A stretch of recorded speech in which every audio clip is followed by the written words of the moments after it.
To be able to assess changes in our natural world, we need to find ways to measure biodiversity and identify indicators that tell us how an ecosystem is doing. That's what the IND Track from measurements to biodiversity indicators and impact metrics is here to discuss. With the successor of the Aichi targets, the Kunming to Montreal Global Biodiversity Framework, it was recognized that actually we need to have an accompanying monitoring framework, because unless we can track progress, we're unlikely to hit those milestones. And that means that when we come to the end of when we are meant to have achieved these targets, if that's when we realize we haven't hit them, there's nothing we can do about it. And so it has become more and more evident in the last decade or so that unless we have a mechanism to track progress, we are unlikely to be able to make progress or identify when we're not actually making the progress we need. Biodiversity is such a complex, multifaceted topic, but there are so many ways that you can measure it, from remote sensing to environmental DNA, from tracking animal movements to developing essential biodiversity variables. All these are topics that will be discussed. And so within this track, a lot of it is focusing on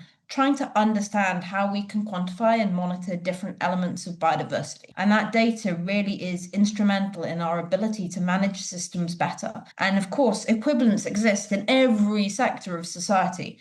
And so it's absolutely crucial that we have equivalent metrics for different facets of biodiversity. Otherwise, we're going to just lose it without having the data to try to revisit and adjust those trajectories. This track has a particularly large amount of workshops, so plenty of opportunities to gather experience on how these measuring techniques work. The IND track is so important because it gives us data on how well our natural world is doing, and it can show the impact of conservation efforts. You can see all the topics of the IND track and all the others on our website worldbiodiversityforum.org, so read into it and see if that's a topic that interests you.